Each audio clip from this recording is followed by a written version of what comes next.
mega faggot, mega faggot, mega faggot, mega faggot, mega faggot, mega faggot.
Hello everybody and welcome to another episode of the Best Automatic. I'm your host Captain Perver.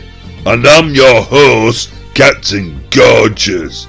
Now, on our previous episode we had some comments about, we mentioned the subject of German wartime helmets. Now, we're not historians about that subject.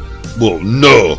The only subject we might got is like talking about our toy die-cast cars. There was like a famous one with Hot Wheels with the car with the Red Baron with the First World War helmet. Well, that helmet's got a name. The Pickled Onion. No, it's the Pickle Howman. Well, I knew it was something pickle. Yeah, it was a really bad design going in the First World War with that helmet. It was made out of leather and it was very shiny, so they had to put a cover on it to make sure they didn't get their heads blown off and all that lot. It's an out-of-date helmet.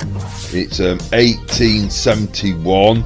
I mean, you got the Stelmhelm in 1916, and that's more recognised helmet because it's being used even now for these days. It's quite an evolutionary design. Yeah, but we're not talking about helmets all day, are we? Well, no, we're not, but you did bring the matter up from the previous episode. Well, yes, I am trying to get maybe the influence of the VW Beetle. Could have been a dark, cynical side. I mean, Adolf Hitler did interfere with Ferdinand's drawings. I mean, he rounded it off. We all know that Hitler was in the war and he maybe picked up all that information, being a spec runner and all that lot.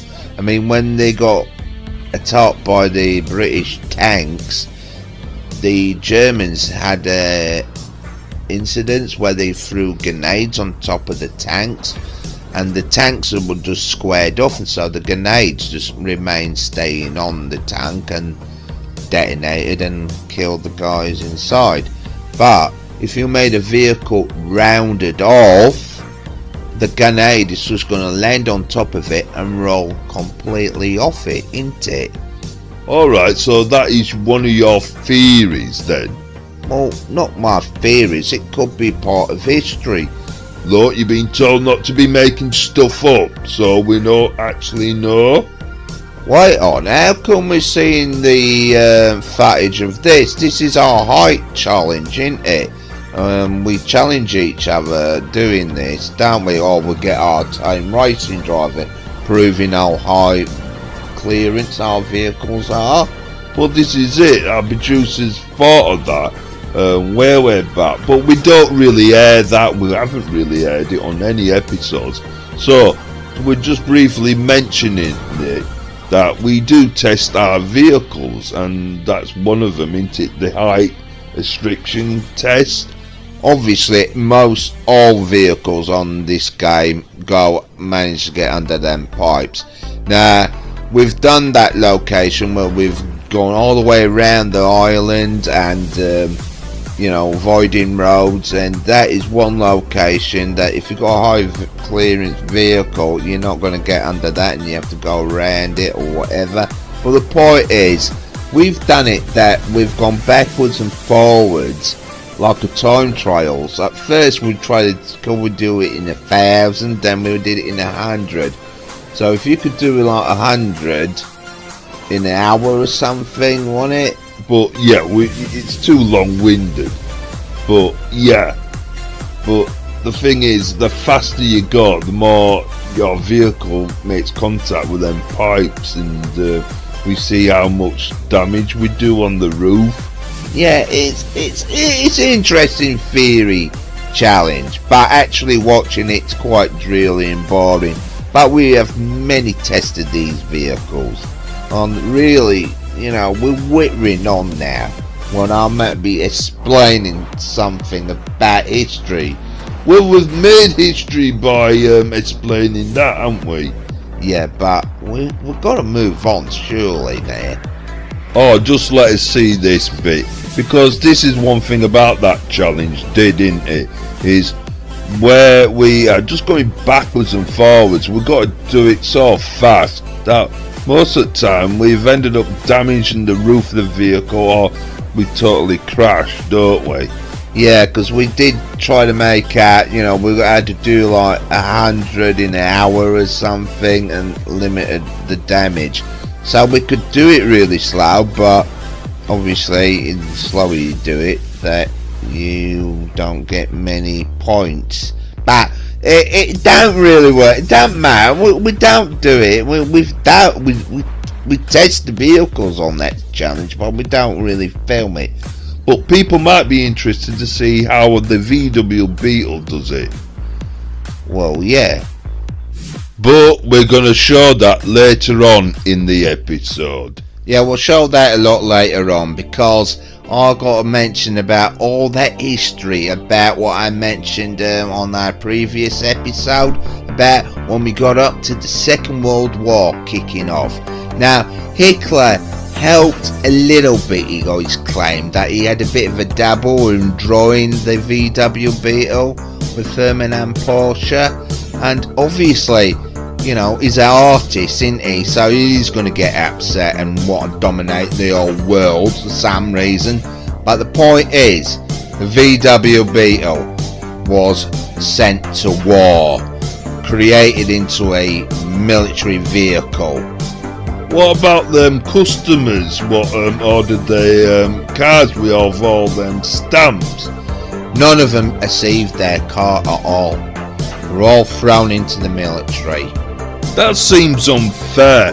All them civilian people have collected for months and weeks, collecting, spending their hard-earned cash to buy them vehicles, and they don't get them at all.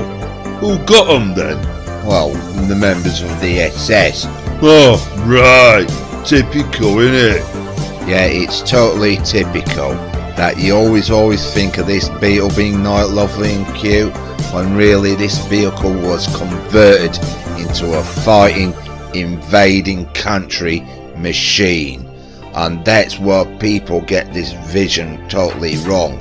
I mean, they think it was rounded off just to make it look cute, when really it was like a helmet. It flexed shrapnel. It was a mobile. A red shelter. No, but a helmet. We all know that Ferdinand created rounded off vehicles maybe to deflect dirt and bullets like he did in the First World War. But people are disillusioned. I mean, Hitler always said you create aerodynamics because you look at nature, and look, you think of the Beetle, you think of strength, nothing can stop it. Or agility, like a spider. Now spiders are well known for invading our homes, and we all freak out when we see them things running around our houses, don't we? Yeah.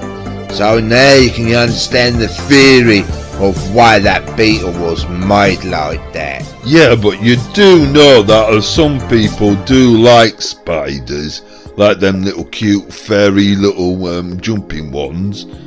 Yeah, but a lot of people might think of spiders with them horrible legs, and that's what freaks them out. I mean, the spiders are all rounded off and smoothed off, but it's them jagged pointed legs, and that's what psychology of the human beings' minds.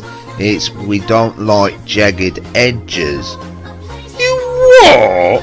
You trying to work some weird psychology in this? Well, yeah, people like smoothed round off edges. I mean, it's been proven. I mean, listen to this guy about the VW Beetle. We have to look at the curved shape of the Beetle to see that it borrows a lot from nature. Now this is an unusual in car design. We have cars like the Jaguar, the Panther and the Viper, but these animals are about speed and power. Beetles in nature are fairly ordinary lumbering animals, but as most natural historians will agree, they're perhaps the most successful creatures ever to have roamed the earth. There are certain forms in nature that provoke specific responses in the human brain. For example, a newborn baby has abnormally large eyes for the size of its head, has fat pudgy arms which make it seem vulnerable and appealing. Now the Beetle mimics this to some degree. It has this nice smiley face on the bonnet. It has these large headlamps, rather like eyes, which together with an ungainly shape give it the essence of its appeal. It's from the back that it looks most like a Beetle, and after all, it's a car with an engine in the boot. It's the car that dares to be different, and perhaps why for so many people it's far more than a machine. That is some weird, strange psychology, thinking of babies as a VW Beetle. See, that's why maybe women find it appealing. I don't know about that. Well, there's a lot more people who have got the different impressions of it. I mean, listen to this guy. My theory is that the vehicle has lasted so long, not only because the way it's made, it's because it, I believe, gives pleasure to the eye. I've always sort of maintained that the round shape of the vehicle, got on the back here, on the wings here, is pleasing to the eye. And I ask myself the question, why? And I believe it has a lot to do with how your eye contact to the vehicle. If something's square, it's obtrusive, it's hitting you, whereas a round type of vehicle, you can warm to it.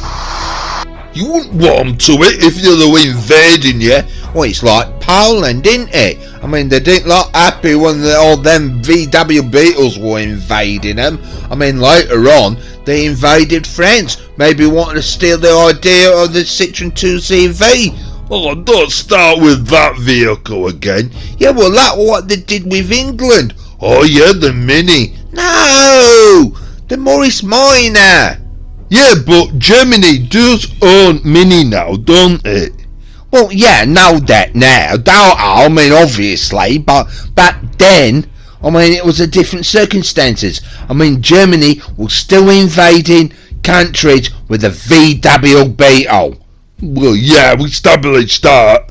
Yeah, but a lot of countries didn't establish about how serious the VW Beetle was. I mean, they took it like not a threat like a spider or anything. They treated it like it was some lovable, cute little vehicle coming to see them all, you know, waving at them when there's German stormtroopers jumping out of the damn things. I don't think it was all like just like that. You don't think it was like that? You think about what Ferdinand Porsche did, right? He created the Kurenwagen. His own son created the Schwimmerwagen, an amphibious vehicle what was quite effective for getting stormtroopers across rivers, right? And Ferdinand created the tank destroyer, yeah, the elephant tank. destroyer. An elephant tank destroyer? Yeah, I mean the Allies did use like cavalry, like horses and that. So why wouldn't they just imitate, Hannibal? Like he invaded Rome, didn't he, with elephants? Yeah, but why would they need a tank to kill elephants? Well, maybe for the ivory or something. I don't know. I mean, Ferdinand helped Hitler with aircraft, fancy aircraft in his Stuttgart factory, and the V1 rocket, the flying bomb, and that was against us, wasn't it? They were sending a lot of them over to England. What? V rockets? Yeah, bombing us. Oh yeah, well yeah. What you thought? They were giving us presents? Well, no. And all this equipment was made by slave labour. Wait on, I thought Henschel and Son had the contract for making tanks like the Tiger tank. Well, yeah. I mean, Hitler had a competition because he wasn't impressed with his Mr. Porsche's tank, the Ferdinand. Alright, so he named him after himself. Well, yeah, he did. And didn't he make 100 sashes of that tank, and he didn't even get the contract for it, did he? Yeah, but in the end they still made them. With slave labour, and obviously they must have sabotaged that vehicle for it to break down, didn't it? Yeah, it was quite advanced for it having electric motors in it, like a hybrid tank. Yeah, but it was more common being broken down at the side of the road though, wasn't it? Well, yeah. Well, but it's not as famous as the Tiger tank, is it? They made 1,347 of them between 1942 to 1944. Yeah, but the first Tiger tank didn't have sloping armour, did it? No, it didn't. I think because they had radio equipment, they had thicker armour at the side so it could carry more ammunition and all that lot. And the Germans were more skilled at putting the tank at a handle, so it still ricocheted off the square bit. Even not all of them. It's like that museum tank that got taken out by just a little British soldier and that. Well, yeah. So the Mark II they made sloping armour. Yeah, well that comes back to my theory about the German helmet. It's rounded off, flex dirt. It's like the Beetle. That would have done the same. Well, it didn't flex bullets, did it? Well, it knew it could, really. I mean, if you compare it later on, like you're saying, you get more space in a tank if it's squared off. And they might have done that because of the Golf GTI. Yeah, there were more interior space later on compared to your VW Beetle. I mean, the Golf's got a boot. Well, yeah. So we're exampling that having nice rounded cute vehicles are very cute, but not very practical.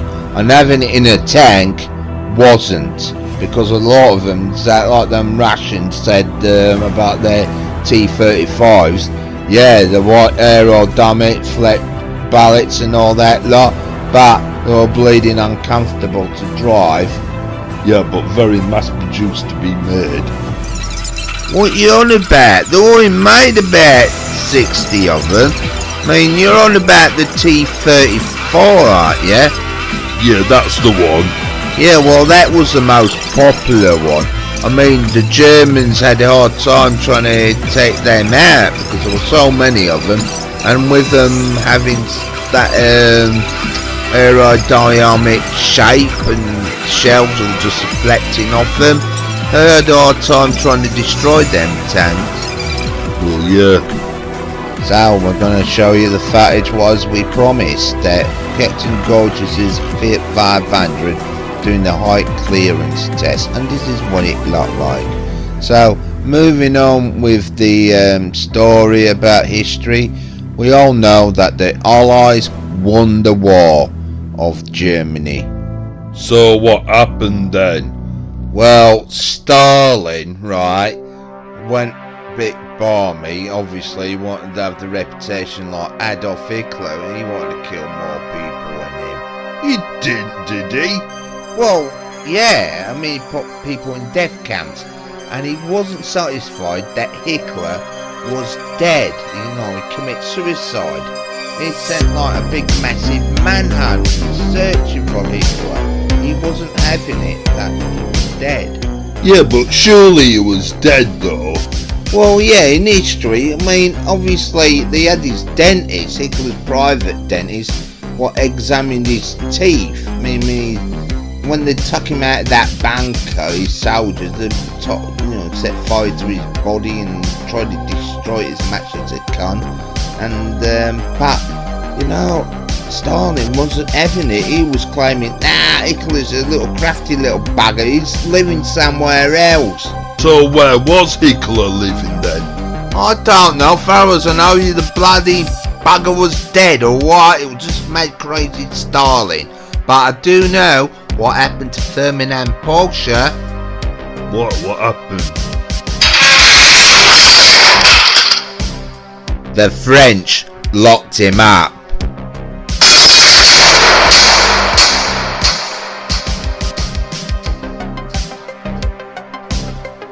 What for? For wearing his thick woolly coat over his SS uniform.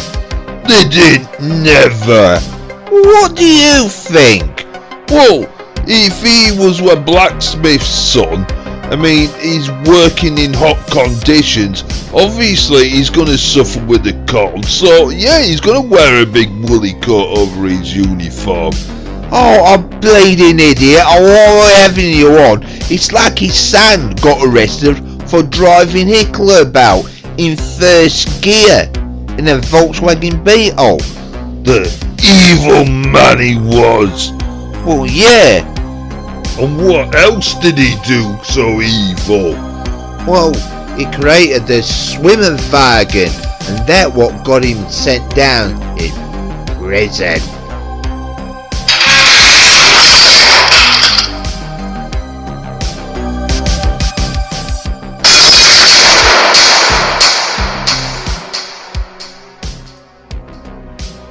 No, I meant Adolf Hitler. Oh, sorry, I thought you meant Ferry Porsche. I mean, you were lucky enough he didn't get a firing squad. Aim! Fire! So what happened to him? Well, he convinced that he can make enough money to bail his dad out of prison. So they let him out, and he conned Sicilia by making the 360, what never actually got onto a racetrack. But lucky enough, he told them to pay up front, and he got his dad out. Right. And we all know how their future turned out after that, right? But we gotta talk about VW Beetle. I mean, that was a different part of history. I mean, with that factory so famous, the largest in the world, I mean, obviously it was a haven for the Allies to keep on bombing, especially all the military equipment being prepared over there. But when the war was over, it was taken over by the British. How come? By a Major Ivan Hirst. And the best way for anybody to explain this will be him himself. So here's some recordings. I first arrived at Karderstadt, already called Wolfsburg. The Americans had been there before us and had changed the name. I was a very young man. I was 28 years old. Well, initially, my brief was very simply just to go to Wolfsburg and find a factory and sit on it. I didn't even say it was a Volkswagen factory. How can you say it's not a Volkswagen factory? Oh, shut up and listen. There was already a British Army presence at Wolfsburg, in the factory. They had the Volkswagen company repairing trucks and some buses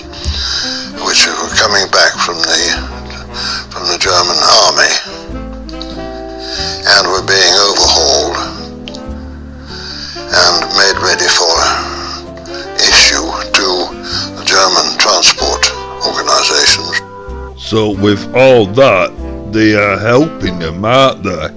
Well, yeah, I mean, it's got to be fair, hasn't it? I mean, it wasn't all their fault. The object of that exercise was to get road transport moving in readiness for the coming winter, as everything in Germany was chaotic. The railways were not working properly, the roads were not in good condition, many bridges were out. So the planners had given priority to this operation to get some transport moving, to get food moving and people moving.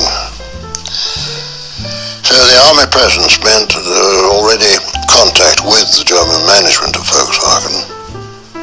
My first job was to be introduced to the then German factory manager, one Rudolf Bröhrmann, and we had a quick look around the factory. The factory was in a very poor state. About 2/3 of the roof was down. There were big holes in the floor. The production had still been running up to the end of the war. The company had been working on for the aircraft industry, and alongside that they had been making the Kübelwagen, the Volkswagen Jeep. The production of the Kübelwagen, the Jeep type Volkswagen, had continued to the end of the war, not in large volume. Yeah, they didn't make that so many. They're always turning over and exploding, weren't they? Oh, that was in the movies and all that, look. It was quite a capable vehicle. Here, we're going to play some more of the recordings. Aren't you going to show your footage how the high clearance of your VW Beetle did? What? I'll do it at the same time. Well, happily for Volkswagen, one Colonel Michael McEvoy, at Rhine Army, the British Army headquarters, who was in charge of operations like the one going on at Volkswagen. He went up to Berlin to the motor show at the beginning of 1939, where the Beetle, the Käfer, was first shown to the world. They were prototypes, and he had a ride in one of these, and he remembered the vehicle well. And because one of his detachments was already at Wolfsburg, he went to have a look at the factory, and he thought there was a possibility. When he realized that Volkswagen was working for the British already and was in the British zone, it was he who had the bright idea that if we could get the Volkswagen into production, it would provide the transportation which the British urgently needed for administering Germany, the British zone. The British Army had very few light vehicles. Really the only vehicles we had were 1,500 weight or 1-ton trucks. A few light vehicles, but they'd come all the way up from Normandy and they were about worn out. And defence spending had been cut, so there was no hope of getting any help from Britain. If these cars could be made in Germany, they would be charged to occupation costs. That is, they would be paid for by Germany. There had been a small production of the saloon Käfer Beetle at Wolfsburg during the war. Some hundreds had been built, not many. And one of these was at the factory. Don't know who it belonged to or why it was there, but it was there. I had it painted green, like an army vehicle, and sent it to Rhine Army headquarters. And it came back with an order for 20,000 cars, which was a green light for the factory to start. I think the feeling was not never make it, but what a hell of a job in front of us. Things were going to go horrible wrong when they found a unexploded bomb. And on that bombshell, literally, it's time to end the show. You can't do that, not now. Well, we've got to leave it on a climax. So until next time, bye.